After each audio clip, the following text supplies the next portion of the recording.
পাগল হয়ে গেছেন রাশিয়ার প্রেসিডেন্ট ভ্লাদিমির পুতিন। অকারণে মানুষকে হত্যা করছে রুশ প্রেসিডেন্ট, এমনটি জানিয়ে ক্ষোভ প্রকাশ করেছেন মার্কিন প্রেসিডেন্ট ডোনাল্ড ট্রাম্প। এর আগে ইউক্রেনের বিরুদ্ধে যুদ্ধবিরতিতে যেতে পুতিনের সাথে ফোনালাপ করেন ট্রাম্প। 2 ঘন্টা ধরে চলা ফোনালাপটিকে অত্যন্ত ইতিবাচক হিসেবেই সে সময় দাবি করেন দুই নেতা।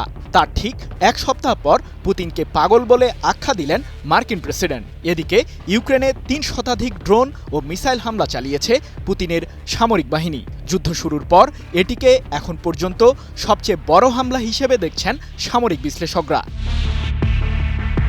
3 বছরেরও বেশি সময় ধরে চলা রুশ ইউক্রেন যুদ্ধ বন্ধ করতে চেষ্টার কমতি রাখছেন না মার্কিন প্রেসিডেন্ট ট্রাম্প। সে লক্ষ্যে চলতি মাসের 16 তারিখ তুরস্কের ইস্তাম্বুল শহরে বৈঠকে বসে রাশিয়া ও ইউক্রেন। তুরস্কের পররাষ্ট্রমন্ত্রী হাকান ফিদানের মধ্যস্থতায় প্রায় 2 ঘন্টা যাবৎ চলে এই বৈঠক। কিন্তু যুদ্ধবিরতি নিয়ে কোনো আশানুরূপ বার্তা না আসলেও বন্দি বিনিময় নিয়ে একমত হয় মস্কো ও কিয়েভ। ইউক্রেন ভূখণ্ডে রাশিয়ার সামরিক অভিযান শুরুর পর এটি ছিল দুই পক্ষের সরাসরি প্রথম বৈঠক। অন্যদিকে আলোচনায় অংশ না নিলেও এ সময় তুরস্কেই অবস্থান করছিলেন মার্কিন পররাষ্ট্রমন্ত্রী মার্কো রুবিও। বৈঠক শুরুর আগে রুবিওর সাথে সাক্ষাৎ করেন ইউক্রেনের পররাষ্ট্রমন্ত্রী অ্যান্দ্রে সিবিহা ও তুরস্কের পররাষ্ট্রমন্ত্রী।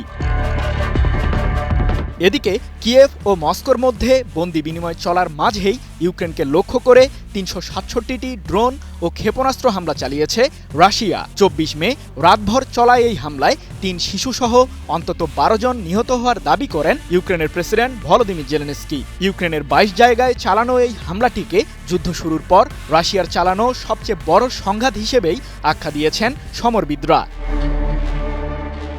ইউক্রেনের দাবি রাশিয়ার ছোড়া 45টি ক্রুজ মিসাইল ও 266টি ড্রোনকে ভূপাতিত করেছে জেলেনস্কির প্রতিরক্ষা বাহিনী। রাশিয়ার হামলার প্রতিক্রিয়ায় ট্রাম্পের প্রতি ইঙ্গিত করে ইউক্রেনের প্রেসিডেন্ট জেলেনস্কি বলেন, বিশ্ব আজ ছুটিতে, তবুও রাশিয়ার আক্রমণ চলছেই, আর নীরব ভূমিকায় যুক্তরাষ্ট্র এবং বিশ্বের অন্যান্য দেশ। এটি কেবল পুতিনকে যুদ্ধ অব্যাহত রাখতে উৎসাহিত করছে। রাশিয়ার উপর চাপ অব্যাহত না রাখলে তাদের বর্বরতা বন্ধ হবে না। 26 মে এক প্রতিবেদনে বিষয়টি নিশ্চিত করেছে ব্রিটিশ সংবাদ মাধ্যম বিবিসি। সম্প্রতি আন্তর্জাতিক বিভিন্ন চাপ সত্ত্বেও ইউক্রেনের তীব্র বিমান হামলা চালিয়ে যাচ্ছেন পুতিন, যার ফলে যুদ্ধবিরতি নিয়ে সংশয় তৈরি হয়েছে।